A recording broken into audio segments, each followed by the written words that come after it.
Buenas tardes, mi nombre es Erika Mariela Zamudio Trejo. Mi matrícula es 23024743. Nombre del módulo: Derechos Humanos en el ámbito internacional. Nombre del reto: Reto 5. ¿Cuál es la responsabilidad del Estado mexicano? Fecha de entrega: 29 de julio del 2026. Nombre del asesor: Diana Patricia Josefina Orcasitas Hernández. A continuación, daré las respuestas a los casos solicitados. Análisis de casos: responsabilidad internacional del Estado mexicano ante la Corte Interamericana de los Derechos Humanos. B. Presentación de cada situación. Caso 1. Ana fue detenida arbitrariamente mientras ejercía su derecho a repartir panfletos con contenido peligroso durante una manifestación pública. Además de ser privada de su libertad, fue incomunicada, recibió un trato denigrante y las autoridades encargadas de investigar los hechos y proteger sus derechos omitieron actuar. Finalmente, al no obtener una respuesta efectiva, el ámbito internacional presentó su caso ante la Corte Interamericana de Derechos Humanos, Corte IDH. Caso 2. Durante la pandemia por COVID-19, un gobernador emitió un decreto que imponía un confinamiento obligatorio y sanciones a quienes incumplieran la medida. Andrés, una persona en situación de calle, fue detenido por un militar, multado y al no poder pagar, privado de su libertad durante 36 horas. Además, su imagen fue difundida en redes sociales con expresiones ofensivas. Tras no encontrar una solución efectiva en la jurisdicción nacional, el asunto llegó ante la Corte IDH. C. Desarrollo de cada respuesta respecto a los dos casos planteados. Caso 1. Sí existe responsabilidad interamericana del derecho del Estado mexicano. La Convención Americana sobre Derechos Humanos establece que los estados tienen la obligación de respetar y garantizar los derechos humanos de todas las personas bajo jurisdicción. Artículos 1.1 y 2. En este caso, diversas autoridades estatales vulneraron esos derechos. En primer lugar, Ana ejercía pacíficamente su derecho a la libertad de expresión y a la libertad de la religión a repartir panfletos con citas bíblicas. La actuación del policía al quitarle el material y detenerla carece de una justificación legal suficiente, ya que no existe evidencia de que estuviera alterando el orden público. Por ello, se vulneraron los artículos 13, libertad de pensamiento y expresión, y 12, libertad de conciencia y religión, de la Convención Americana.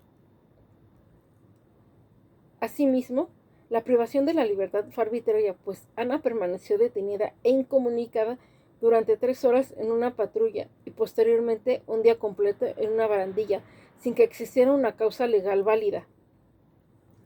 Esto constituye una violación al artículo 7 de la Convención Americana, relativo al derecho a la libertad personal. Las burlas y calificativos peyorativos realizados por el personal de seguridad pública constituyen un trato indigno que afecta a la integridad personal y la dignidad humana, protegidas por el artículo 5 de la Convención Americana. Posteriormente, la Fiscalía General del Estado y la Comisión Estatal de Derechos Humanos omitieron iniciar una carpeta de investigación o procedimiento para esclarecer los hechos. Además, la Justicia Federal se declaró incompetente, dejando a Ana sin un recurso judicial efectivo para la protección de sus derechos. Ello implica una violación a los artículos 5 y 25 de la Convención Americana, relativos a las garantías judiciales y a la protección judicial. La Corte Interamericana ha sostenido en diversos procedentes que los estados no solamente responden por las acciones ilegales de sus agentes, sino que también por la falta de investigación y sanción de las violaciones a los derechos humanos. En consecuencia, México incumplió su deber de garantizar un recurso efectivo y de investigar las conductas de sus autoridades.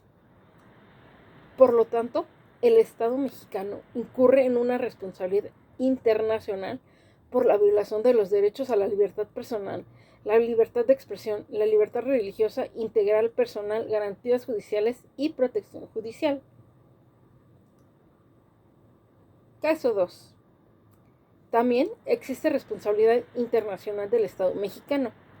Aunque durante la pandemia de los estados podían adoptar medidas extraordinarias para proteger la salud pública, dichas restricciones deberían de cumplir con los principios de legalidad, necesidad, proporcionalidad y no discriminación.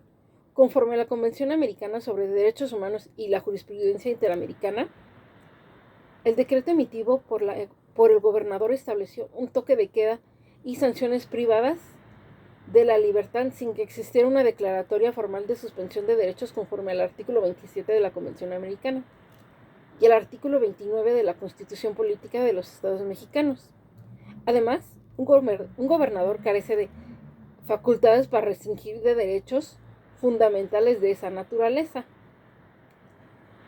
La detención realizada por un militar también resulta problemática, ya que las funciones de seguridad pública corresponden primordialmente a autoridades civiles.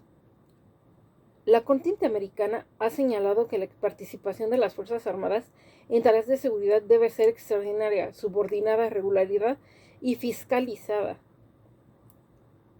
Andrés fue detenido por su condición de persona en situación de calle. La autoridad exigió el pago de una multa que sabía imposible de cubrir y como consecuencia fue privado de la libertad durante 36 horas. Esta actuación vulnera el principio de igualdad y no discriminación previsto en los artículos 1.1 y 24 de la Convención Americana. Igualmente, se violó el derecho a la libertad personal, artículo 7, ya que la detención fue consecuencia de una disposición desproporcionada y aplicada sin considerar su condición de vulnerabilidad. La difusión de su fotografía en redes sociales acompañada de expresiones de como sinvergüenza lesionó su honra, dignidad e imagen pública, protegidas por el artículo 11 de la Convención Americana. Además, dicha publicación reforzó estigmas contra las personas en situación de calle. Debe considerarse también que Andrés pertenece a un grupo en condición de vulnerabilidad. Conforme a la jurisprudencia de la Corte de IDH, el Estado tiene una obligación reforzada de proteger a quienes enfrentan una exclusión social, evitalizando medidas discriminatorias y garantizar un trato digno. Finalmente, al no obtener una respuesta efectiva en las jurisdicciones internas, se actualiza también una vulneración de los artículos 5 y 25 de la Corte Interamericana. En consecuencia, el Estado mexicano es responsable internacionalmente por la violación de los derechos a la igualdad y no discriminación, libertad personal, honra y dignidad, protección jurídica y garantías judiciales. D. Conclusión. Los dos casos muestran cómo una actuación o omisión de las autoridades puede generar responsabilidad internacional del Estado mexicano cuando se vulneran derechos reconocidos en la Convención Americana sobre Derechos Humanos.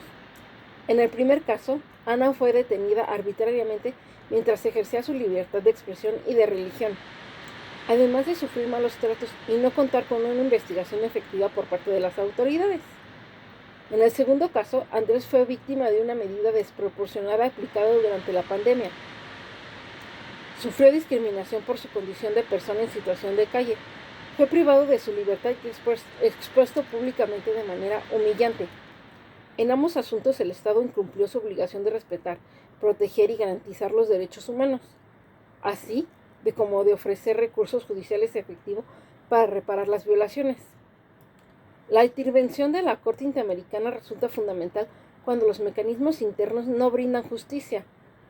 Estos casos reflejan la importancia que todas las autoridades actúen conforme a la Constitución, la Convención Americana y los principios de legalidad, proporcionalidad, igualdad y dignidad humana, para evitar la responsabilidad internacional del Estado. Esto sería todo de mi parte. Muchas gracias y hasta luego.